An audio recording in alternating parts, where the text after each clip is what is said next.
On appelle le maître El Hadji donc oui s'il vous plaît donc sama téléphone moo déchargé woon donc voilà je m'excuse pour tout ce qui était en direct donc maa ngi nii voilà donc on va essayer d'appeler maître Diouf El Hadji Diouf pour mu wax ak ñun parce que ñun looloo ñu ñor Assane Diouf ci li mu nekk a pu demee noonu donc on va tout à l'heure partager les vidéos yi partager les vidéos ouais, il faut partager hein.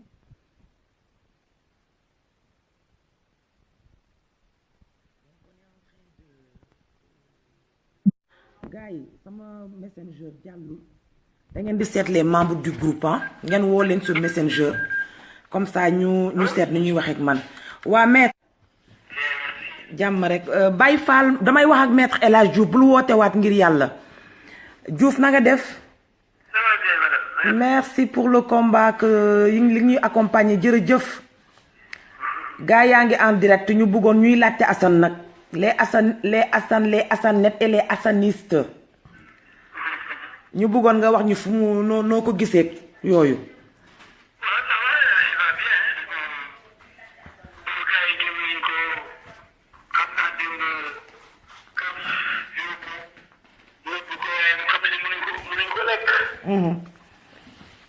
donc wiri jaar laali donc ñu nëbb avocat bu ñu ko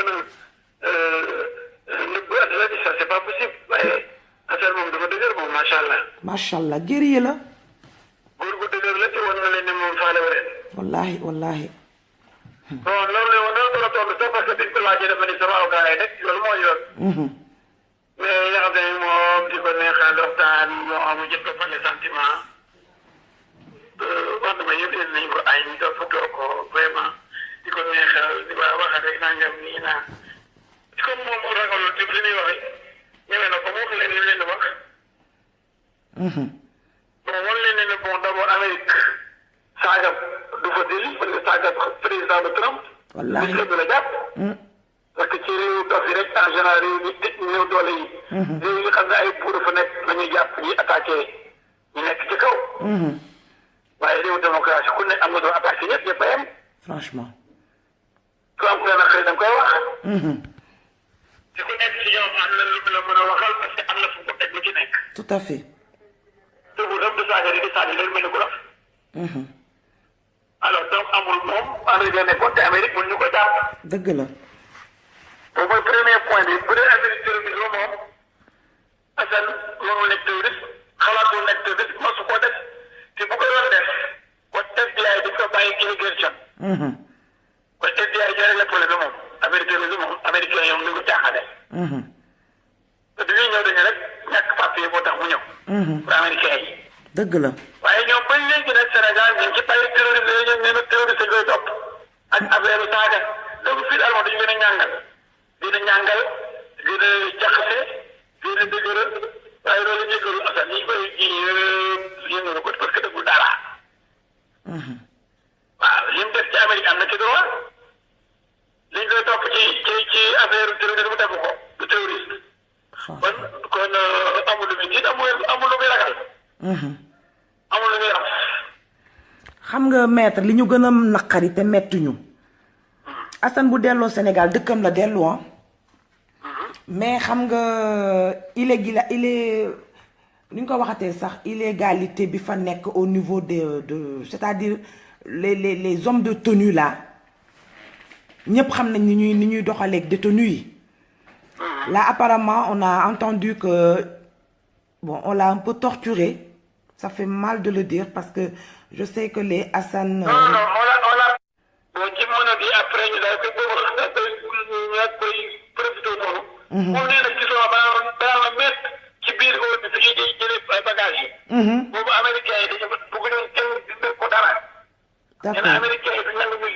blessé kenn ñu jaay kenn doole moo tax ñoom police Sénégal yi dañu ne fatt ba américain yi delluwaat ci avion bi moom soo ko dee jëlee bagage am seen mën naa woon ci biir salle ñu jëlee bagage ci biir aéroport bi dama wut marché dugal son marché ndeysaan ci moment boobu rek laa mere ñi ma doon oo naan ma dafa am direct États-Unis demul Assane demul Sénégal dégg nga Assane muy gis ñu ne boobu maa ngi leen si maa ngi leen mettre su ma nee mettre rek loolu nga yóbbu taxaj ma rek dara may ma rutti rek dara ma yóbbu ci benn kalandoo rek ma dugal. ndeysaan gisoon na la kon seenoon na la. nee na ma mettre rek nee na ma déggu ma ko rek xam nga saa dafa rëy nee na ba mu nee mettre nga nee rek yow dañu la këf bu baax bala mooy gis bala ma koy gis bala may dégg sax jaarale ma ci benn bunt. Je ne parle pas de Hélène parce que je la kiffe mais yéen ñi nekk aux États-Unis vous avez vu comment vous nous avez induit en erreur. léegi nag man nag de man bi ma Charles de woo ci biti. ni ma gars yi ñu leen direct fële États-Unis. sa waaye mu ngi Louisiane te embarqué wul mais yéexam naa sax ñu ci Charles insisté Charles Mendy. waaw ñëw ci buntu bi moom mënul dugg mu ci buntu arrivé aéroport man ma génn ci. maa ngi taxawoon ak ñi jël bagage ci biir laa nekkoon man ci biir ci biir a biir donc dama doon dara ci piste bi alors loolu woo la moo ñëw ñu ne ma ñëwul mais ci piste bi laa doon dem fekk ba atam léegi ñu ne ma parce que amoon naa parti pour dem ba foofu xam nga mais man bi ma chargé de insisté dama non ñoom Françoise Hélène ak ñoom xaw ma Dramé ak ñoom Maar ak xaw ma ñoom ñuy wax naan dégg sa waay demul man jaay woon ñëw ba mu di ma woo ba may wala la gars yi puufaat yóbbu mais mu ne ma seet naa la. ba ma nee maître la kii maître gi nañu ne mu ne nga tànge daal di koy mënati. daal di koy yóbbu ci benn mooy jàll ko ci beneen porte dugg ko ci benn nee na benn kalandoo la ko oto kalandoo ñoom dañ civil woon ñoom ñu ko jël si police yi. ñu civil solo ñu benn tenue. kon ñoom xam nañ ni militaire kii américain maa ngi gën a woon. ñu sotti ko seen kanam. loolu la ma wax maa ngi gën a woon ñu téye ko seen kanam. mais ba ñoom ba wàcce ko ci bagage yooyu mu dox ko ñëpp ak yeneen gars yi ñun ñu génn noonu moom. léegi jël américain yi delloo ci avion pour ñibbi. nag boobu la ma séeréer si ne la dama oo gars yi taxañ ko. ci yàlla. alors nee na bi ñu yee si commissariat ñu ne ko subir sa daal bon Franc loo ko ci benn kii commissariat plateau bu bëri ay yoo. ay waay vraiment loolu moom métti na daal ma xëy na loolu moom docteur mu ne ko tuddee docteur ñëpp dóoru ko ba ñëw ko dóor ci yoon. macha allah man gëmoon naa la bi nga ma ko waxee rek dama la gëm. macha allah maître en tout cas liñ la bëgg a xamal mooy toute la diaspora dañ lay gërëm di la sant gars yi dañuy yendu di ma transmettre ne naa la gërëm naa la sant là tu portes la lutte de tout un peuple ceux qui sont cohérents ceux qui aiment la vérité man mënuma la fay maître dinaa la woo suba nag pour expliquer la un peu ce qui s'est passé aux États-Unis c'est pas la faute de Françoise Hélène du tout.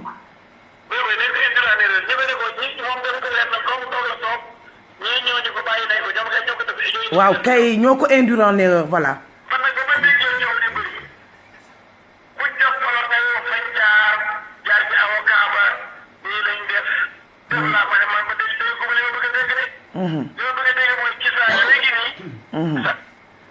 wala avocat bi laa waxal léegi moo ko seen a toog. coow li muy bëri yëpp damaa tiit ma ne ñii li ñuy wax avant ñu ma ñu ñaan ma asam du dem taa si nag wax ci dara doyu ma ci dara doyu ma ci. kenn néew ma ci muy sama dégg muy sant maar te sant Dramé te sant Kobal li ñuy wax dégg nga sam rek. naan dafay lii avocat comme ñëw mu wax li muy ay wax rek ay yoo xam ni amul preuve. man nag ay preuve lay dox ay preuve. ba ma déggoo ci ñoom kenn ci ñoom ne maa ko def Louisiane boobu ñuy wax maa ànd ak moom Louisiane. wala avocat moo ko passe Louisiane. di wax nag avocat bi wax Assane. boobu laa ne man gëw ma li ñuy wax li yëpp ay barabara la. ndeysaan. daanaka coow bi dëgg këcc. waaye nag fuñ jëlee waxi ni Assane boobu Sénégal laa leen bëgg a laaj fuñ jëlee boobu wax ak ku leen ko waxoo. moo jaaxal ñëpp maître kenn xamul luñ ci jublu kenn xamul lan moo tax ñu def loo ko Hélène pas defloo ko Hélène sax parce que bon. sama xel bu gàtt. waaw. dama ragal am na manipulation boo xam ne ñoom ba ñu ngi ñëw aéroport fees fa dell ñu gëmloo leen ne Assane ñëwul Sénégal pour kenn ñëw aéroport. waay lu mën a nekk la. ñëwoon dañoo mujj ñu wax dañuy génne ñu ne Assane en direct live en live Assane ñëwul donc ñi waroon ñëw pour jàppale ko yëpp ñëwuñu man dégg naa la ci benn journal naa fekk yooyu dama ci benn journal bu nii Assane amul tool sax ñu ko teeru aéroport xëy na ñooñu loolu ci jublu woon. ok. waaw. xëy na ba yow mbooloo moo tax ko ñëw ñu ne leen sa waay déplacé wul mu ngi États-Unis ba ñu kenn dem aéroport am nga manipulation am na foofu. tout à fait. nañ def attention bala ñuy wax dara nañ ko topp ba am ci journée bu wóor. surtout quand il s'agit de la vie d'un homme. dèjà dafa gaaw. wallaahi dafa gaaw. waaye. bu xam ne dañu am na ngi fi demul boobu am na wàcc na aéroport. wallaahi wallaahi. lii gën loo gën a gën a amul. waa France wala moom kontaan foofu dëgg la c'est que ñu ngi koy manipuler xamul la xew. léegi maître lan nga yaakaar moom fu mu nekk nii exactement parce que les gens sont inquiets on est inquiets. léegi ñoom seen enquête day yàgg parce que nee nañ terrorisme la. Ah, ok. Donc, il y a de quoi manifester demain. On va hurler, on va crier. Mais oui, pourquoi pas. On a notre sitting maître demain devant l'UNESCO. Le préfet de Paris nous l'a signé. Donc, dans mon autorité. Inch'Allah Rabbi.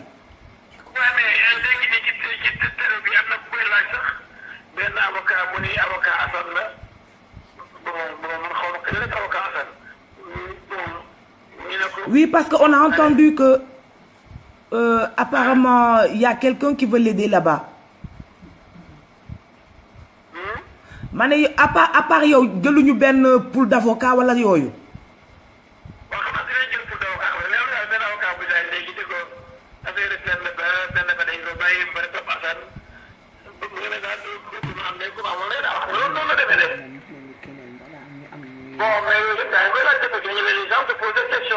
Ouais, en tout cas nañu xamné ñun la diaspora. Ñun la diaspora, ñun maître El Hadj Diouf France. Maître El Hadj Diouf lañu jël. Maître El Hadj Diouf international, le généreux, le député du peuple, ñun yow lañ jël. Té Assane tamit buñu fatéli ko dara Assane yow la tan. Notre héros yow la tan.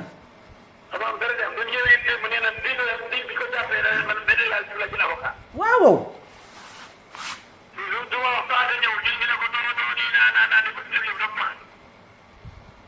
Ok. Ouais, les Hassan et les Hassan net là me demandent où actuellement où il est Hassan. Il doit dormir.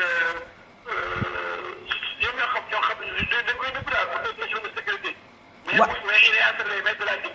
D'accord, mais yow xam nga ci dara même boo ñu ko waxul ni en live. Waaw, d'accord maître. Ouais, il a vu un médecin wala jaru ko woon, on l'a pas torturé donc c'est bon. C'est pas, on l'a pas torturé, les infos sont c'est des intox.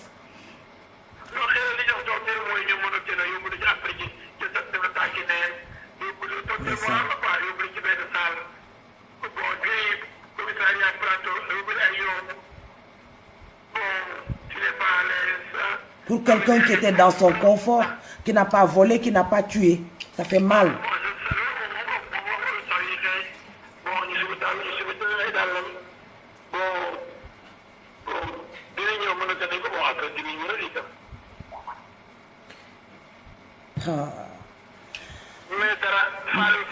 léegi maître fan lay lekkee xam naa di nga ne maa ngi lay poser ay questions yu kii mais dama.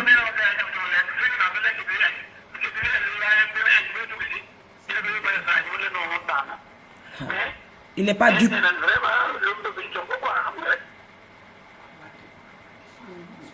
Yàlla baax na en tout cas de notre part de notre part tu lui diras bu mu fa lekk bu mu fa naan. waaw mais li ñoom dañoo ko mu lekk de. jox nañ ko mu lekk ben oui. il peut pas avoir de restauration alimentaire. lu ko tal. lu ko tal yéen la maanaam ko député bi fii ci la problème tey. yàlla baax lu ko tal yéen la maa ngi leen di engagé. moom kay on s'attend tout avec eux mais yàlla baax na. macha allah. ñun kay ñu ngi sa gannaaw. waaw léegi charge yi ñu ko teg mën nga nu ko répéter.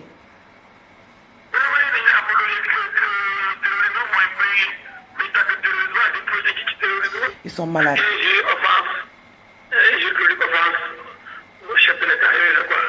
D'accord.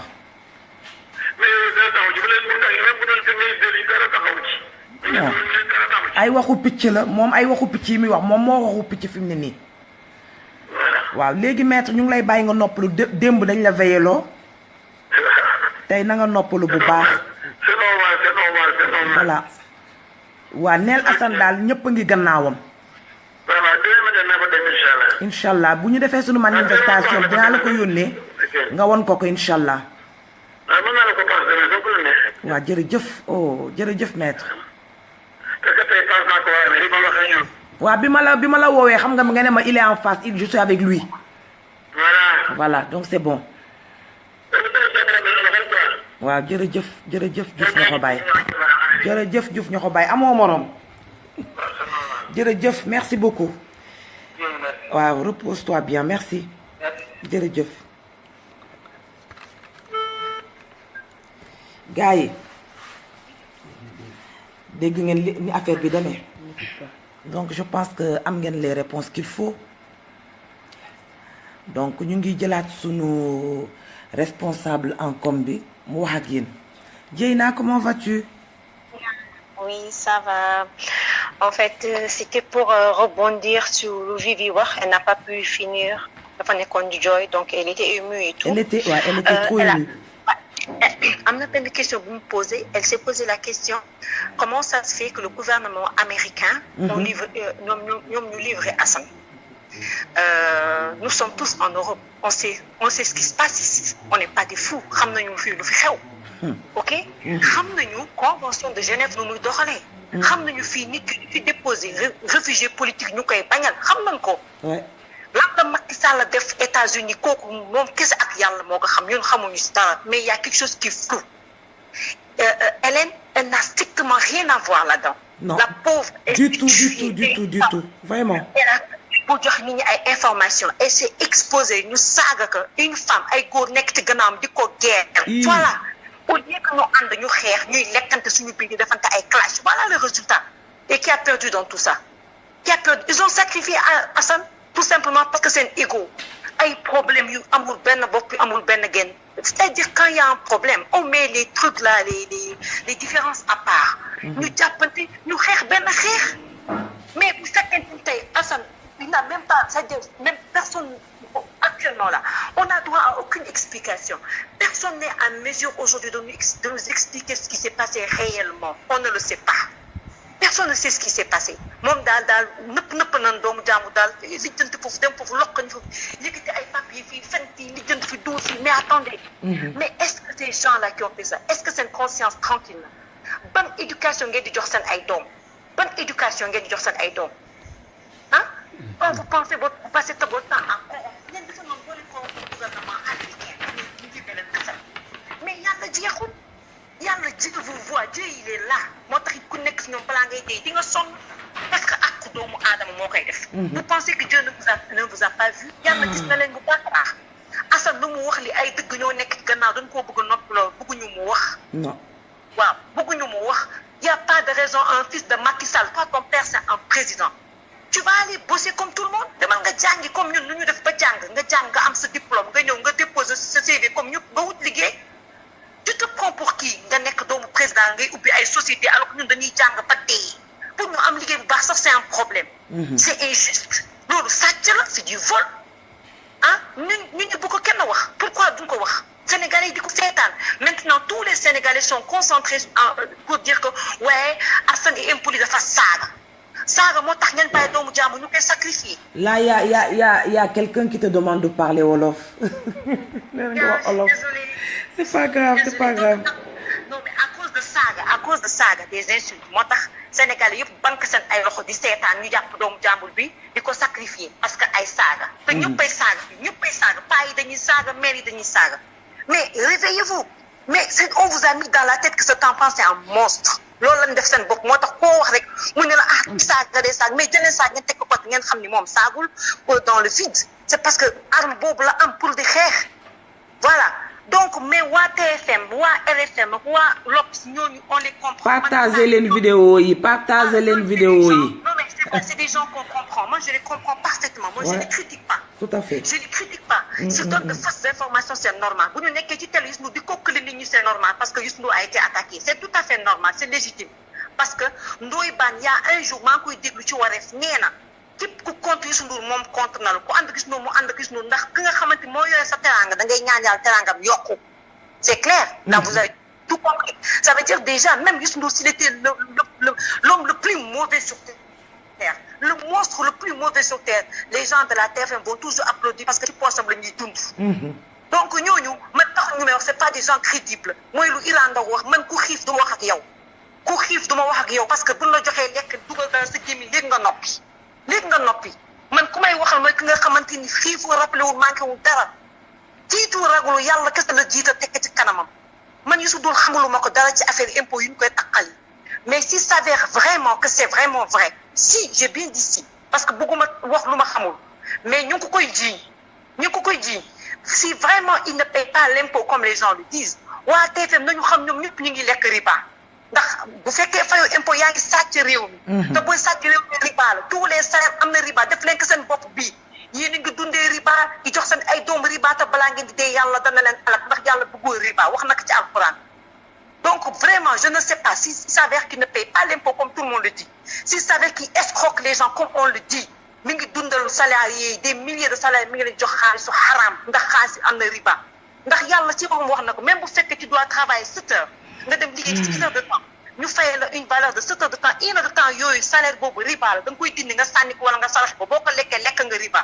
nit day il faut gagner sa vie honnêtement voilà ñun dañuy liggéey dañuy gagner suñu vie honnêtement on a besoin de ritu balaa may dee les gens qui sont au Sénégal se permettent de dire waaye yéen da ngeen nekk Europe di saaga da ngeen nekk Europe di wax ku am lu mu wax nañu wax ko fii ñun saaga ñu dara ba tey man maa ngi wax mais kenn dégg moom may saaga. mais tout ce que. kenn réewu voilà il faut que les gens comprennent quelque chose c'est-à-dire ñun ñu ñuy xeexal ñun yéen la ñuy xeexal la révolution tunisienne c'est comme ça que ça a commencé. tout à fait ñun yéen la ñuy xeex comme yéen boo leen waxee ñu tëj leen ñu ne ràpp ci kaso bi tëj leen da ngeen ragal. mais ñun yéen la ñuy xeexal ñun mën nañ toog suñu kër fii ñoo ngi lekk ba suñu ñoo ngi mandi am nañ suñu kayit ñun on n'est pas comme les Américains fii du comme Amérique da ngay toog 10 ans 20 ans doo am kayit déedéet ñun ñëpp am nañ suñu ay kayit. Dieyna xam nga lan lay xalaat est-ce que boo xëyee suba du ne Cissé Diop kii la terroriste la. tey kooku. ma ne est-ce que Macky Sall bu xëyee suba du ne Cissé Diop terroriste la. Cissé Diop mooy man Reine Diop mooy Cissé Diop. xëy na capable nañ ko mais man juste c'est sûr quand même de voir un gouvernement c'est-à-dire Macky Sall ce qu'il a fait c'est tellement grave tous les Sénégalais Sénégalais yëpp xam nañu Assane du terroriste tous les Sénégalais hypocrites qu'ils sont ils savent que Assane n'est pas un terroriste c'est un mensonge que le gouvernement a fabriqué nan ngeen di nekkee gouvernement ngeen di jiite réew ngeen di fen loolu nu muy nekkee comment un gouvernement peut se permettre comme ñun xale yërmande am na kuy commentaire léegi loolu la wax nee na Sénégal dañu amatul yërmande et c'est vrai. oui mais je ne comprends pas comment un gouvernement peut se permettre tey mais moom mënoon na def beneen stratégie Macky su muusoon mënoon na def beneen stratégie mu dem gàddu Assane indi ko fekk du teg ay fen tu es obligé de dire à tout le monde que cet enfant là c'est un terroriste ñu gàddu doomu jàmbur. mel ni ko amul ay doom. yow Sénégal kan la nekk dëkku arabe. boo waxoon dëkku Tunisie wala Libye wala dara ma comprendre terrorisme mais Sénégal ban terrorisme moo fa nekk. il nous a dévalorisé de. ñi di ko seetaane noonu ba kañ pourquoi. comment tu peux utiliser mooy li ma waxoon di nee naa leen il faut que nit ñi xam benn affaire révolution dafa jot révolution bi nag jigéen ñi ñoo ko nar a yëkkati boo leen moytuwulee parce que y a pas de raison qu'un président comme Macky Sall entouré par des gens incompétents Youssou Ndour kan la mën a conseiller Youssou Ndour lu mu jàng wax la na li neex wax suul Youssou Ndour ban diplôme la am Youssou Ndour ban diplôme la am il n'est entouré que waaw c'est vrai il a eu des relations c'est normal boo amee xaalis da ngay bëri ay relations man mii su ma fi nekkoon milliardaire damay bëri ay relations ji ku am xaalis da ngay am ay relations ndax Sénégal xaalis moo fay dem nit ñi xaalis dañuy jaamu loolu ngeen def ko seen bopp bi donc s'il est entouré par les Youssou Ndour ay woykat ay tëggkat sabar ak yaa ngi dégg ay chroniqueurs ay faux journalistes mais c'est normal qu'il fasse des erreurs. C'est normal il prend les mauvaises décisions. dafa su demoo recruter ay nit yi nga xam ne am nañu bopp moom bu fekkee jàpp na Assane mu rey ko daggat ko mosu saaf ko géej ka. yaa ngi dégg mais aux yeux des Sénégalais il n'est plus crédible ce président mais comment un président peut mentir comme ça. te man balaa may di te man lu ma jaaxal Macky Sall mosuma ko gis mu rey man je l'ai jamais vu sourire. waaw day muuñ rek. moom foo ko fekk gis nga ñàngal bi la war a bàyyi Sénégalais yi ñoo ko fa teg na bàyyi di ñàngal fii kenn ragul kenn mënoo tëj ñëpp ba mu jeex. mooy li ma doon wax keroog rek gonflé ni ay manque gonflé seen bopp di gonflé. mais il faut xoolal mais xoolal Barack Obama nu mu nekkee woon xappi. je te jure et tout le monde l'adorait ñëpp ko bëggoon. tout le monde l'adorait. mais Macky Sall dafa fekk kanam bi dafay ñàng moom du ree benn de deux même buy wax discours am tu as l'impression dafay tëkku nit ñi yaa ngi dégg. day tëkku nii te man yàgg naa la moytu leen nit ba nga xam du ree nit bu du ree il me fait peur. gisoo li ñu Françoise Hélène doon woon keroog loxoom bi mu doon wàccee di wàccee nit ñi l'opposition daal di wàccee loxo bi. tegu ko fenn. yow yaa ngi nekk yow nga nekk doomu yow en Sénégalais. yow ñii say ay doom lañu. ñoom ñoo la fal tey bu dul woon ñun tey Macky Sall du fa toog ba di wax nit ñi ñoo la fal mais déggul nit ñi il faut écouter la population ah. kenn waxu leen bu leen sàcc ndax président africain ñëppay sàcc kenn waxu leen bu leen sàcc bu leen neex mais sàccal ndànk bu sàcc lu bëri sàccal tuuti rek bu sàcc lu bëri nga jeexal xaalis bi. ah vous êtes là les gens sont là jusqu'au 21e siècle Sénégal ba léegi ma dégg keroog Sagna di wax waaye il faut que ñu créer benn mutuelle pour les artistes c'est pas seulement pour les artistes pour tous les Sénégalais doivent se soigner. dañ leen war defar ay carte état bi am na xaalis na leen defar ay carte def centre de santé ku feebar dem faju muy papa muy mère muy màggat muy jeune muy ñëpp ku am xaalis di liggéey fayal ay taxes nga fay ay impôts nga cotiser sécurité sociale. amoo xaalis am dara nan la defar carte nga dem faju ji yaay booy loolu mooy yoon mais loolu ñoom duñ ko def dañuy lekk xaalis di lekk moo taxit koo ci gis balaa muy dee dina feebar bu bon balaa muy dee ndax ak doomu aadama. man alhamdulilah ba def politique ñaan est-ce qu'ils pensent à la mort est-ce qu'ils savent ce que ça veut dire àq. man kay xam naa su ñu jëloon tey naan ma damay teg président je vais jamais accepter parce que c'est un lourd fardeau président day am xol jëlal yow Assane lu mu la jaral Assane un petit gosse de rien du tout lu mu la jaral ngay fen ci àddina bi Assane un gosse de rien du tout mu jaral la ngay ànd ak sa jabar di làqatu di lekk ni dugg fii génn fii lijjant fii rëbb ji fële fay kële xaalis escroc kële fii pour à la fin l'amener chez toi mais après parce que saaga na sa ndey mais fu mu lay taqee fan la kenn bëggul saaga kenn bu noonu kenn ñor ñu ci saaga mais nit ki doo jàpp ci affaire il faut quand même avoir de la hauteur. tout à fait ah yow yaay président tu es le président du Sénégal. même pour le saagi mais laisse tomber ignore-le tu n'es pas obligé de faire toutes ces stratégies là dem New York Sénégalais yi nekk New York nga jaay jënd leen ñooñu nga xamante ni ils sont là man depuis le début ce groupe là man mosuñu ma neex. Depuis le début ce groupe là man dama taxaw di leen xool je les suivais tous les jours ils ne sont pas crédibles Sénégalais day war moom Sénégalais ngeen bëgg a xam Sénégalais naka lay avancer c'est pas pour rien que Assane ay s'est isolé des Sénégalais parce qu'il a été trahi plusieurs fois wax na ko plusieurs fois il est dans la merde les Sénégalais di ko seetaan dañoo soxor dañoo ñuul biir seen biir moo tax gis ngeen àddina bi ñëpp daañu avance ba mu des Sénégal gis nga naar yi kii bu doon dëkk naar yi ci fekk mais kenn waxatu ko bu doon Tunisie la woon wala Maroc wala Égypte kenn waxatu ko laa la wax. waaw Seynabou ndeysaan groupe baa ngi agi. mais comme c'est des noirs. ma cousine chérie Yami ndeysaan. Dieyna on va charger tout à l'heure on va vous mettre le morceau de notre cher Assane ah de notre héros ngeen déglu ko le temps que. parce que dama bëgg a dugg en relation ak la baronne donc foog mu dugg fii daal parce que jàppale nañu lool yaa ami jóoba jubba amoo morom je t'adore cousine chérie yaa ami Ouais, parce que appareil yëpp a ngi déchargé, il faut qu'on charge un peu. Dieyna, on appelle le reste du groupe. En tout cas, ton intervention est pertinente. Franchement, chérie, merci. Merci pour le soutien apporté. À plus tard. Merci, au revoir. Ok. Il faut brancher ça. Et puis, gars, il m'a togal len dongolo bien. Dialema bi. Ndax moy sama préféré. Et je vois que Assane daan na ko teg de temps en temps. Le temps ñu charger portable yi ñu ñëw wax ci Baron. Ndax Baron moom waaw jigéenu Assane boobu foog ñu woo ko en live mu dugg. Et comme je suis connecté sur mon téléphone sama tablette dafa déchargé ñu chargé loolu yëpp ñëwaat xorom du noonu bu ñëwaatee xorom ba mu neex dugg ci yeneen mbir donc maa ngi leen di dégluloo Dialema bi et je fais hommage à Alioune Petit Mbaye grand waaw je te fais je te dis coucou voilà l'homme noble.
pas le numéro de Baron là-bas.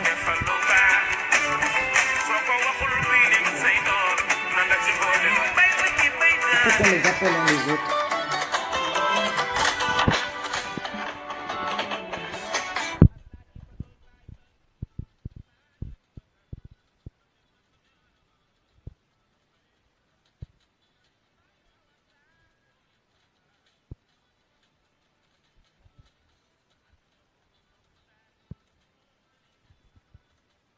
Tu as le numéro de Baron?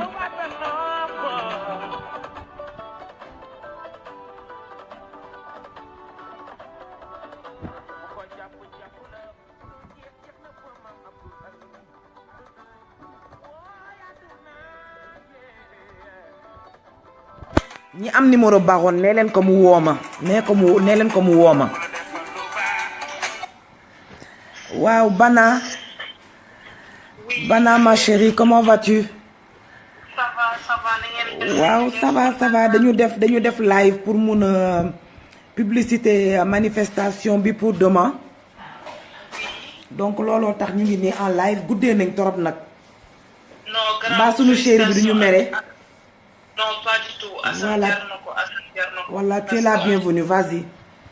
Voilà, Assane Diarnoko, on est là tous pour Assane parce que Assane dafa yee Sénégalais yëpp ñi doon nelaw yëpp yeewu noonu xale yi doon nelaw yeewu noonu mag yi doon nelaw yeewu noonu màggat yi doon nelaw yeewu noonu Assane dafa waxal place tout le monde Afrique la waxul sax Sénégal Afrique parce que li Afrique di subir dafa metti mu waxal africain yi yëpp nag donc tey ñu war a taxaw pour Assane suba inchallah manifestation bi na ñëpp jóg la tablette c'est à 14h avec l'oreillette s'il te plaît. Vas-y, excuse-moi Bana. waaw ma ni suba à 14h manifestation bi na ñëpp taxaw inchallah na ñëpp waaw inchallah na ñëpp woon ni Assane ni mu jëlee bakkanam bi tayle ko waa Sénégal ñun tamit noonu la ñu jëlee suñu doole ak suñu xam-xam ak suñu lu ñu mun def rek taxawee ko parce que c'est tout à fait logique lu ñu def rek ndaw na parce que Assane li mu dénoncé li mu wax dafa bari te loolu boo ko toogee di ko xalaat rek dafay nekk ci xol. y a rien dans la tablette. parce que li mu wax lépp dëgg la. Vas-y Bana, excuse-moi. waaw moo tax nag ma leen di féliciter sonn ngeen si ça fait presque 10 jours on est là-dedans. Donc il faut qu'on aille jusqu'au bout.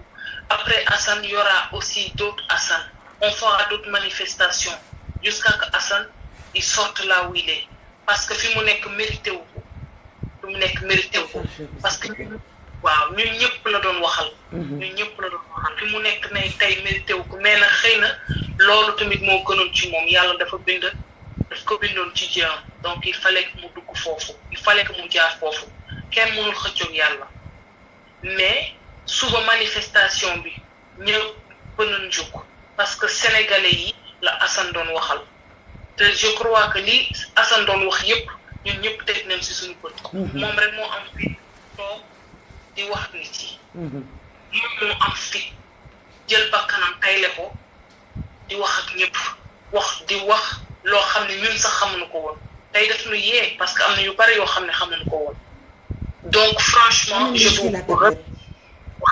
je vous remercie beaucoup et puis manifestation bi et puis boycotter kii bi bés bi loolu il faut que ñu boole ko ci Assane Diouf bi parce que Youssou Ndour ak Macky Sall c'est la même chose. Ça va être notre deuxième combat.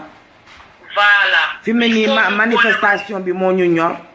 la liberté de Assane moo ñu ñor. bu loolu weesoo nag. Bercy de toute façon moi j'irai pas. Et je sais que la plupart du groupe Askan Wi entre Askan Wi ak ñun on fait plus de 600 personnes. On n'ira pas non plus. On va pas à Bercy. On va pas à Bercy. Tout simplement. On boycotte le Bercy. xam nga Assane avant muy wax boycotter Bercy sax xam nga ñun fii si boppam du ñu waxoon dañuy boycotter Bercy du dëgg. waaw. donc léegi comme Assane loolu daf ko digg nee na daf ko jàllale Françoise mu ne nañu boycotter Bercy loolu dañ koy wanaale pour wan ni que message am on l'a bien entendu. Comme ça il sera heureux. Parce que koo xam ne nga nekkoon ci confort am parce que Macky Sall waroon na am tuuti yërmande xam ne ni jigéen a ko jur que am na jabar que am na ay doom. waaw parce que affaire bi mu jëlee États-Unis ak mi ngi doon dundal minimum 20 personnes. minimum mi ngi doon dundal 20 personnes. parce que ñi nekk Europe ni ñooy dundal lu bare foofu. Sénégal dafa metti amuñu fu ñu fajoo amuñu lu ñu lekk. amuñu lu ñu naan waaw ñi riche ñoo ngi gën a riche. dama bëgg a brancher c'est complètement déchargé. boo demee da ngay dem si benn koñ bu ba bu da ngay gis boo leen gis da ngay yërëm sax seen doom yi. wallahi lazim wallahi. da ngay yërëm sax seen doom yi ñoo ngi ak tànku neen nga gis maire yi nga xam ne ñii duñu fatigué da nga ñu ngi yeewu duñu am sax lu ñu dégg. dafa xool sa sago nga fajal leen sa soxla seen soxla mais mënoo def lépp.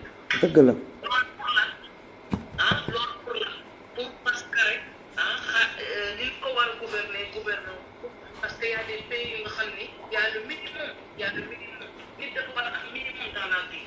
yàlla jël fi ak parce que y a le minimum nga jox sa famille bu lekk. nga faju déedéet. ñi gën a riche di jël xaalis yi donc Macky Sall tous les 3 mois de changer oto. tous les 3 mois.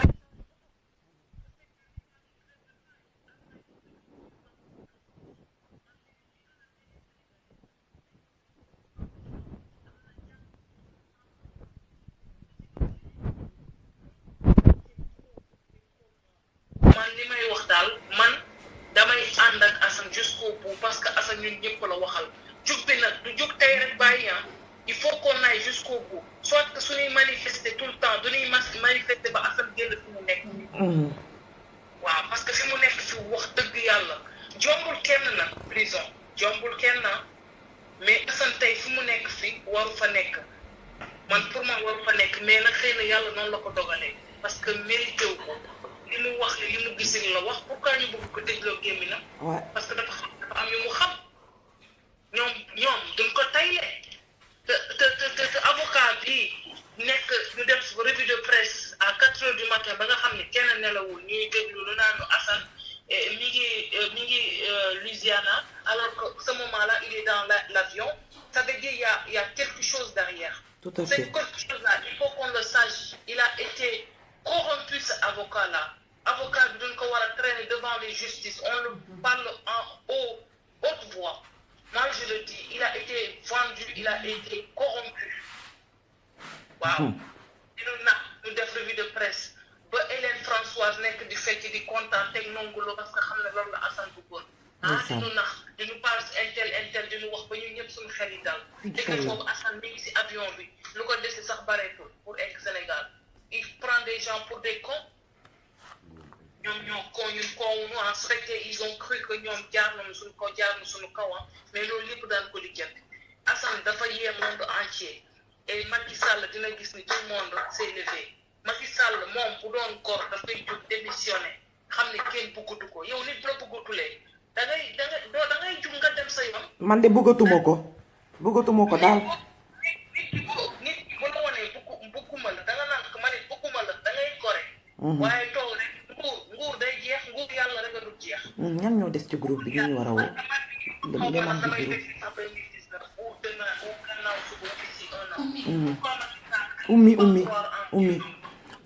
Oumi Faye on va t'appeler tout à l'heure hein.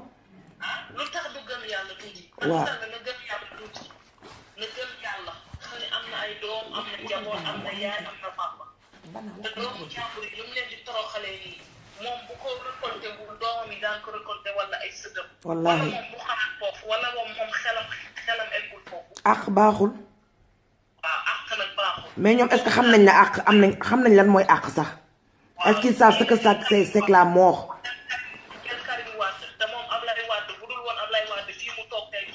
tout à fait. moom moo ko wax sax de moom moo ko wax de ñoo ngi yore ay vidéo yu yàgg. Ablaye bu lu woon papa Ablaye Wade du ma egg fii man j'étais mécanicien j'étais ci j'étais ça ah. nit ki la si nguur may la élan jox la élan ba nga bare. ba nga takk ba nga dëgër doomam tëj ko ah tëj Karim Wade pendant des années. Y'en a marre Karim toog na 2 ans gisul ay doomam privé que ay doomam loolu du yoon. Macky Sall lu mu nekkee nii pire que dictateur la du sax dictateur kii c'est pire kii c'est un assassin kii assassin la parce que Assane Diouf tey yaayam fu mu toog xolam metti na am na naqar Macky Sall xalaat na loolu personne âgée boobu toog nii war a jooy bu dégg bëccëg ndax doomam ñoo ngi ko takkal lam yi dugal ko ci prison bu am ay yoo te lekk boobu ñu koy jox lekk boobu dara wóoru ci tout à l'heure j'étais entendu parler mais man dégg naa lekk boobu sax wóorul waaw ils vont l'empoisonner tout doucement moi je le dis en haut et fort man j'ai pas peur li may wax li ma xalaat li Assane Diouf wax rek la ñëpp xalaat donc nag nelaw bi dafa doy sénégalais dafa bëgg nelaw bëgg lu yomb rëy lam yi te du jëf affaire yi jëf la léegi jëf la y a que des assassins et les assassinettes donc on se lève ñu takk suñu dëkk jug guerre bi ça vient de commencer jusqu'au Assane il retrouve sa liberté te bu retrouver sa liberté on aura d'autres choses à demander aussi parce que mu Sénégal mënoo sax wax boo duggee ci cadre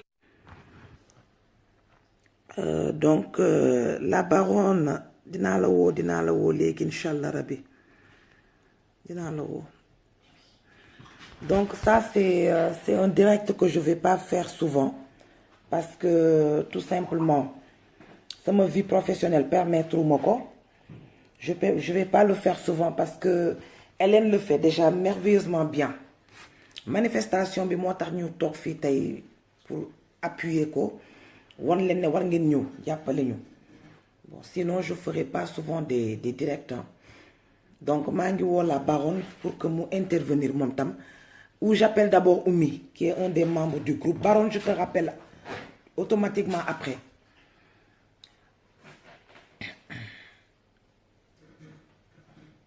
cette histoire ba pare ñu ne kenn du wax moo doy waar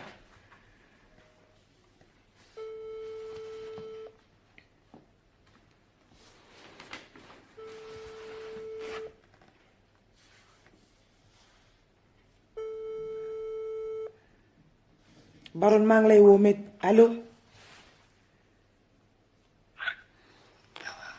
baron na nga def ah Oumy la ok Oumy comment vas-tu? Ça va. Qu'est-ce que tu as? dangay nelaw? Mais c'est pas grave on voulait te mettre dans le direct.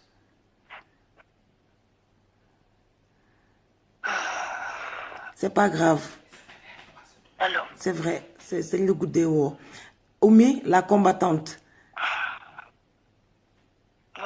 Ouais, c'est pas grave, on se reprend demain, dors bien. Ouais, elle se réveille tôt. Dañu guddee sans le savoir. Walla baronne et puis ñu jéem a bàyyi noonu. Pour les membres du soutien, ku bëgg a dugg avant ñuy arrêter hein.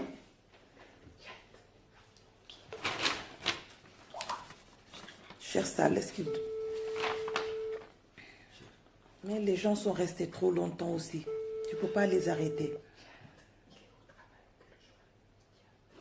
Le Benjamin.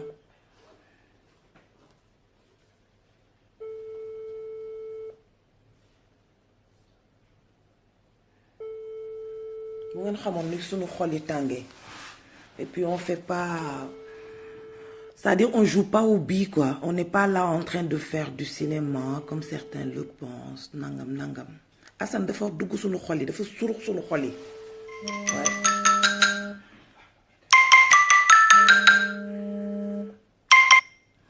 Bon baronne maa ngi lay woo mais wuyu woo. Voilà donc gars yi pour les membres du soutien à Assane ñi bëgg a dugg. Vous m'envoyez un message comme ça ngeen dugg hein. Ah, il est arrogant vraiment tout belle très arrogant il se croit tout permis.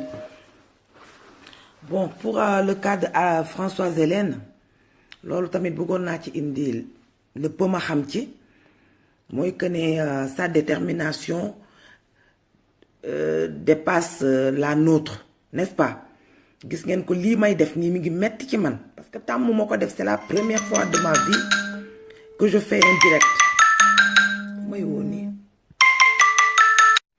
donc je disais que direct ndeke dafa metti donc moo tax ma teel a avertir gars yi ne leen man du je suis pas toujours là à le faire je pourrais pas être là toujours pour def ay direct donc Françoise Hélène elle était pas au courant de beaucoup de choses hein démb gis ngeen wax na ak ñun et puis comme j'ai l'habitude de le dire hein sincérité day feeñ ci nit tu n'as même pas besoin d'en faire trop dama jëlal numéro bi ngeen woo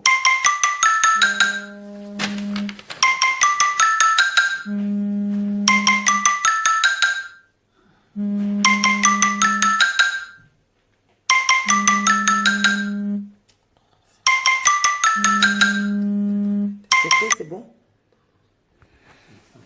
donc am na ku ñuy woo avec un 09 là on va essayer de te rappeler parce que day couper kii bi live bi en voilà novice là foog ngeen jàppale ma c'est pas évident hein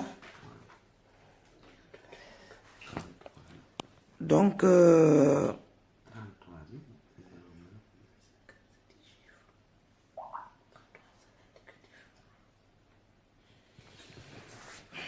c'est dommage que j'arrive pas à joindre la baronne en tout cas baronne bu dee yaa ngi ñuy dégg il faut que nga